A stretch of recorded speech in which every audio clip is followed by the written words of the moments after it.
I find that traveling in this way allows you to stop and really feel the atmosphere of the place, and staying with a local. Apart from the fact you will get all this knowledge that you don't get from guidebooks, but you also get a sense of the daily life. Welcome to Wander By Proxy, a podcast featuring women's travel stories that connect them more to themselves and the world around them. I'm Leah Fallon, and this is the last episode of 2020. I've collaborated with Host a Sister, an online global community of women sharing their homes and experiences with one another. Its 112,000 Facebook group members post as part of a cultural exchange, whether it's just a meetup wherever you are or accommodations. 2 Host a Sister members will share their stories today. In part 2, you'll hear from Sofia, who shares how she creates bonds with the other members she hosts at her place in Chile. In part 1, we'll hear from Manu, who shares the importance of online travel communities and her own special story around Host a Sister. We'll start there. Here's Manu. I started using Host a Sister specifically a few years ago. I've been a member of various hospitality networks since 2007 when I started traveling and backpacking, but I was missing something specific for female solo travelers. So I was very happy after much search of ending up there. I'm going to tell you a story from last Christmas. My mother is in Italy, even though I live in Holland, and she runs a guest house.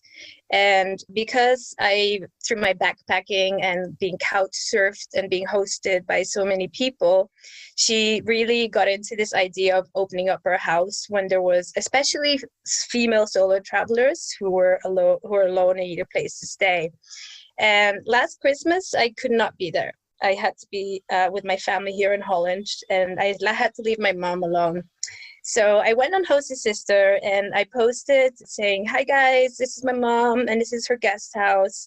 If anyone is in Naples," which is really random, south of Italy, Naples for Christmas, could you pass by and say hi to my mom and bring her some Christmas cheer? Well, apart from the fact that this post was liked by over 600 people and there were hundreds of comments from all over the world of people wishing her Merry Christmas, she actually did have 2 women who were traveling solo, 2 Argentinian busker girls who were making music and traveling around the world. And they went and played music for her. And in the end, they ended up staying 2 months. They still have bicycles there. I'm in touch with them. So it became kind of like a family story in the end. That is so cute. So tell me about what you kind of heard reported back from your mom. She was so happy just because not only did they come for Christmas and they played music for her because they're busking musicians and playing South American music, but she really just enjoyed how self-made and independent these women were. So that's why they ended up staying a long time. It became kind of like a nomad base. There's now kind of a network of Argentinians. Every time that there's a woman or even some guys, whoever is passing by Naples, they know that's a nomad base. So that's a place where I can have a shower, stay for a few days, leave my backpack. So it became really a fixed thing. I'm really proud of that, actually. I'm trying to set up something like this in Holland with some of the Dutch girls that we just have a really nice network of locally. And so it's kind of like from one Facebook post, it's growing into this idea. And so we're both really excited about it. That is amazing. So are you saying that your mom's house is a hub for these nomads? Yeah, especially, well, she's above 65, so she doesn't want to host too many people at the same time, but like on 1 or 2 people at the same time is okay. And she's kind of traveling vicariously through everybody else as well, because when you get a bit older, and especially now with COVID, you can't go anywhere. So that it definitely did become a hub for South American and especially people waiting for their Italian citizenship. They tend to float around the south because it's warmer, south of Italy. So it's growing. That is so great. It's funnily enough, like why I just want to talk about for a second why it's so important to have these networks, because when you try to request couchsurfing and other websites for a place to stay, there is a percentage of people who take advantage in the sense they use it they think it's a dating app rather than a couch surfing app. So sometimes you get some really flirty or harassing almost messages back. And it's just because the community is so large. There's so many members on these websites that it's hard to filter out those who might be a bit harassive. So it just feels so good to know that wherever I am in the world and wherever I go in the world, there's somebody that I can trust, especially when you're traveling in an area which you don't know the language or you don't feel safe, for instance, hitchhiking or for safety.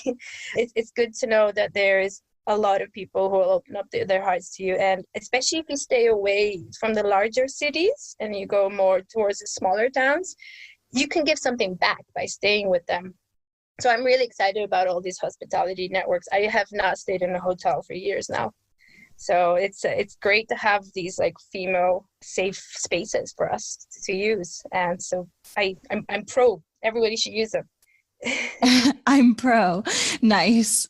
That's really cool. And what a great point. And especially with the hidden gem towns where you're like, well, I definitely don't know, or I'm not familiar with this town at all. Like, could someone show me around, or like even just meet up in a park for a few hours? And that's just so great. I haven't personally used Host Sister yet, but definitely when I can, I will be. So that's very exciting. And so tell me about this group in Holland that has been formed. Yeah, that we just noticing that there's a couple of us, like I log in once or twice a week, but there's some people who log in every day. We're constantly on Facebook. And there was just noticing that a lot of people pass by Amsterdam and don't have a place to stay. But at the same time, it's very free-minded. So for creatives and artists and people interested in underground and subcultural alternative culture, Amsterdam teams tend to attract a lot of people. So just noticing like how difficult it is, especially those who don't have a big budget, who don't come from a first world country, for instance, or just traveling long term and try to spend as little as possible. It was very, very hard to find a place to stay. And those of us who do have a spare room, we just kind of started apping each other like, hey, I have got a guest here. Can you maybe help them out? Or, oh, I know I'm hosting someone, you're hosting someone. Why don't we get together with the four of us? Because our guests are likely to be, want to do the same things or interested in similar things. And isn't it just great for the four of us to get around and talk about travel? So it started a bit casually. And then it became like a chat group.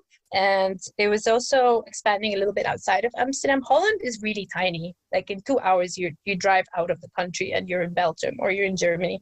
So if someone is in a town nearby or a city nearby, it's also an opportunity for people from Amsterdam to visit other things in Amsterdam. And so there's a few members from Utrecht and Rotterdam, which are all cities or towns nearby. At the moment, there's like 26 members. And it can be anything from, I'm going hiking on Thursday, who wants to come with me, to, hey guys, it's going to be great weather on this week. Should we just rent an Airbnb or a boat and do something fun? Unfortunately, this year it's been only chat. Like, oh, wouldn't it be great to do this? Wouldn't it be great to do that? But there's so many plans now that I think like once the doors open again for people to meet again, we're going to have things to do every weekend. And it's so great. Like for people like me, I've stopped traveling. I was long-term nomad for a few years. Just to listen to stories of people who are still traveling. It's a little bit like I'm still traveling myself. I've been backpacking for quite a while on a Southeast Asia, Australia, and New Zealand stint. So I was pretty much in my 7th month of traveling. And when you've been to all these hot tropical countries, like your t-shirts are worn out. The same clothes, they tend to get like really old because you're using them day in, day out. So by the time I arrived to New Zealand, I had really I needed a new wardrobe. And when you're backpacking, like, I don't know how other people do it, but I like to keep it to 10 kilos, 15 kilos, just because I am very small. I'm 5'1" in the US. So I can't have a massive backpack. I will have really bad back pain. So I have a very small backpack. I try to keep it as little clothes as possible. So I got to New Zealand and I stayed, funnily enough, in a house full of nurses. There was 5 girls and they were all nurses, and they all had shifts at different times, which is why they decided to live in the same house. But once every so often, they would organize a massive clothes swap party. It was very difficult for them to get together. So it was very, very special that they organized this clothes swap party just in those 4 or 5 days that I was there. And everybody that came there, I don't know if you know the concept of clothes swap parties, but people bring in stuff they don't want to wear anymore, but they can still give to someone else. And then you tell a story about the item, about the pair of shoes or the t-shirt, and why you're giving it away, where you bought it, so that the person that takes it or swaps it with you also has a story. And the nurses and also their guests kept saying, oh, you've got to give that one to the backpacker. She needs new clothes. She needs new clothes. So they kept insisting on giving me the best t-shirts and the best dresses. So I completely renewed my whole backpack and I was good to go. After that, I still had to go to South America. So it was really good to have complete new clothes just from the generosity and the sisterhood of these girls. That is so cute. And how did that come about? How did you get into this house of nurses? That was just through Trust Routes, which is a very, very good hospitality network because it shows where people are on the map. And it's getting better all the time because it's one of the few free ones which are left, because Couchsurfing is unfortunately now a paid corporation. All the other ones are free. They're talking about having connections between people so you can really see who is connected to who, Trust Routes. And I really recommend that one because just of the quality of the people who are on there. And I always look for musicians because I play bass guitar and I really love live music. So whenever I'm searching on these networks, always very important, look for people who are similar to you, very important. But I would look for drummers or guitarists or musicians. And one of these nurses was a drummer. That's so cool. What have you taken away from the experience? And you kind of dived into this a little bit already, but especially with that Christmas story, what is like the main thing you took away from that? Well, you look at it this way. If you could also just go to a hostel, stay in a dorm with lots and lots of people and see who you meet up and make friends that way too. If you can afford it, then go ahead and do it. It's absolutely fine. And I'm not saying that you shouldn't do that.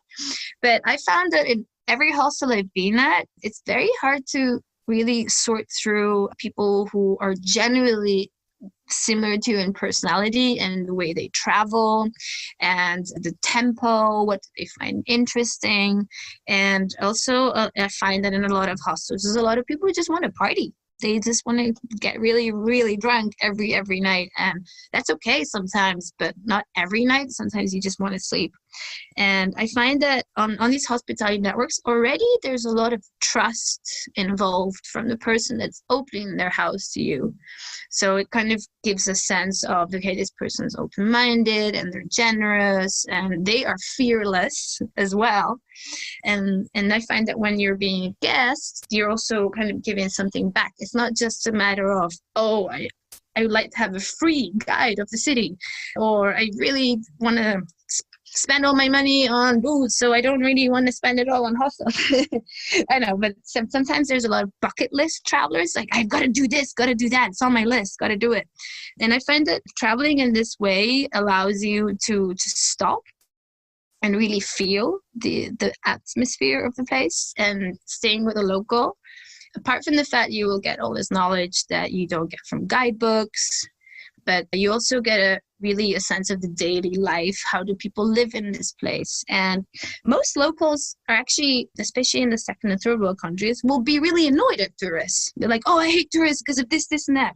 So by staying with locals, not only are you, participating in this exchange of I will teach you about my culture and they will teach you about yours, but you're also participating in a kind of tourism that is more sustainable and less commercial, because especially in the bigger cities, a lot of the housing is being destroyed to create these big hotels.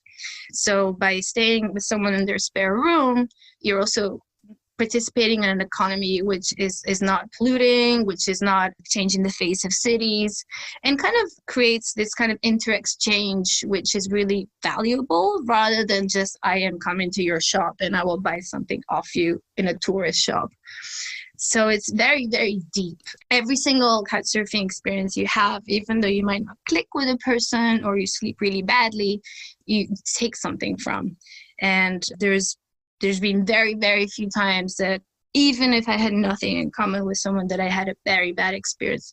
Very, very few. And if you do, then you just say, thank you very much for your hospitality. And I think I've changed my plans and I can move on. So it gives you kind of the freedom as well to not have too many plans and not be fixed to that one hotel reservation or I have to be there on that day, but just seeing where the flow takes you. In places like New Zealand that I mentioned earlier, people are connected by maximum 6 degrees of separation. So one person knows another person who knows another person who knows another person. And it's so special to find that kind of change of people that you can be hosted by another, then another, and then you kind of get to know the whole tree, the whole family tree of how these people know each other. And that is something that when you go home, it is so much more valid than any walking tour you might have done. I love what you said about the bucket list travelers versus just being able to stop and really be present and soak it in rather than just to get the check mark.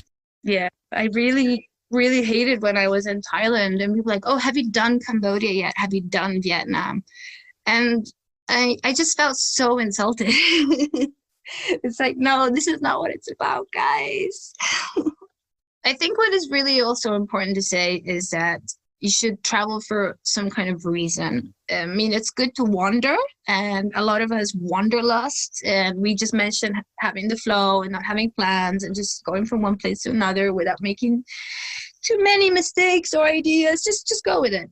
But at the same time, I find that having a sense of purpose really makes it valid. I have been so many times in hostile situations where there was someone crying because they were homesick, or you're stuck all by yourself in this top of the mountain, and then you realize you're really quite lonely because you didn't take anyone along with you. So try to find something that you're interested in. So if you're really like food or cooking, maybe stay with foodies and cook with each other. I had a great time connecting with musicians from all over the world. Keeping a blog will keep you sane. And also volunteer if you can is also a great way of having just something to do, a routine, a purpose, letting you stop and live in the daily life. And if you don't have a purpose, you don't have a routine, that's okay. But do check in with people now and again. That's also really important. Connect with people, even when you haven't seen them for years. It was so great to talk to Manu, and now I might just have to go to Naples and visit this nomad hub. We are entering part 2, which is a shorter story about the quick bonds you can make with strangers in your own home. Here's Sofia. I've hosted 5 girls here at my home that have stayed with me and I've traveled with a bit. And I've met 3 other girls, actually 4 other girls that I've toured around the city. How did you hear about Host a Sister? I actually don't remember really well, but I saw someone posting it in a group and I decided to join, and I actually was like within the first, 200 people or something like that. So I'm one of the first members, and I joined, and, at the beginning I was kind of nervous of hosting people because, you never know who is going to pop up. But after, the first couple, I think I understood that there was no reason to be worried. And there's actually like kind of a unique type of girls in Host a Sister. So I'm super happy that I joined. That's awesome. And you live in Chile right now? Yes, I'm actually Venezuelan, but I've lived abroad. I lived in Turkey, I lived in Brazil, and now I live here. I'm a bit of a nomad too. But here is the longest I've been somewhere, and I've been almost 6 years. So what was your favorite Host a Sister experience? I can't choose, really, especially because they may hear this. But honestly, I think that if I have to say that one was like particularly touching, was I hosted a girl from France. Her name is Dunia.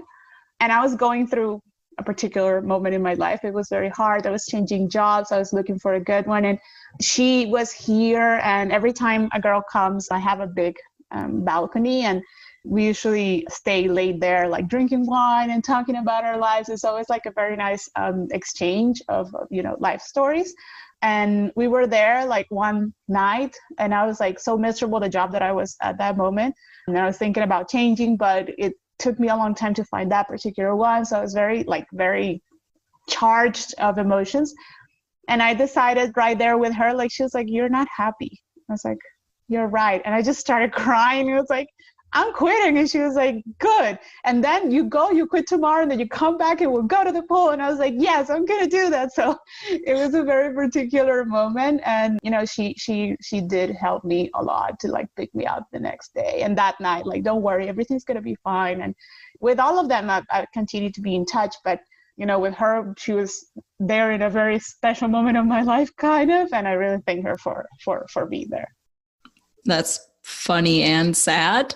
Yeah, exactly. I'm so sorry that she met me in that point of my life, but still, like, I think, she was also like it's funny because usually people going through South America that come here to Chile and stay with me, they're in a particular moment in their life too. Like, it's their daring moment in their lives, or it's maybe like, I don't know, they're going through a breakup, or they're finding themselves or something. And every time I have a girl here, there's something about that going on, whether there's me or the other girl. So I don't know, I find every single experience like extremely meaningful and so different from the other ones. That's awesome. Wow. Okay. And then are you still in touch with her? Yes, of course. Of course, through, social networks and stuff on Facebook. She's still traveling. I'm so jealous. She's all over. And we like each other's stuff, and we say hello to each other every once in a while, and we do message each other directly.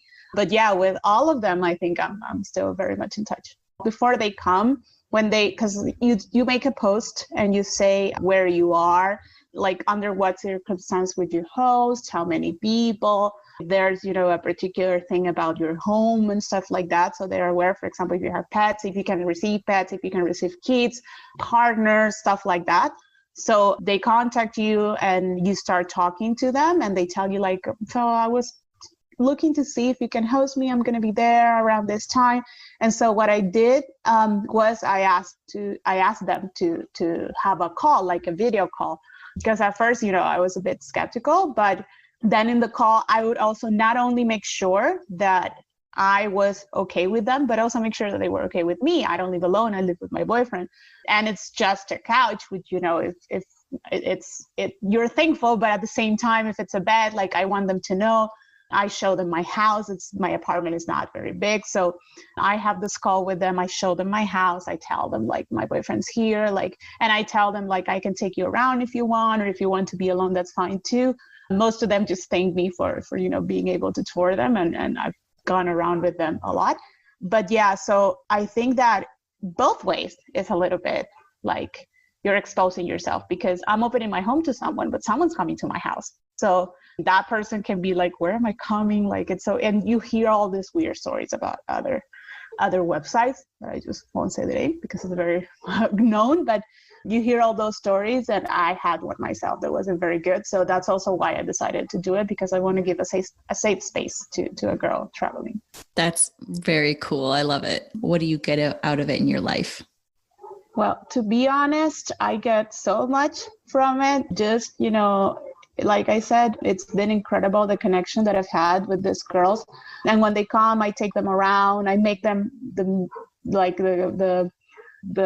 I don't know how to say it, but the meal from my country, I always cook for them. I show them my favorite food, restaurants, stuff like that. And I just get, with most of them, it's like, "Oh my God, me too," with the most random stuff. Like, it's so amazing the different connections that I've made. I really have no words to describe, especially how much I miss it, because no one's coming right now.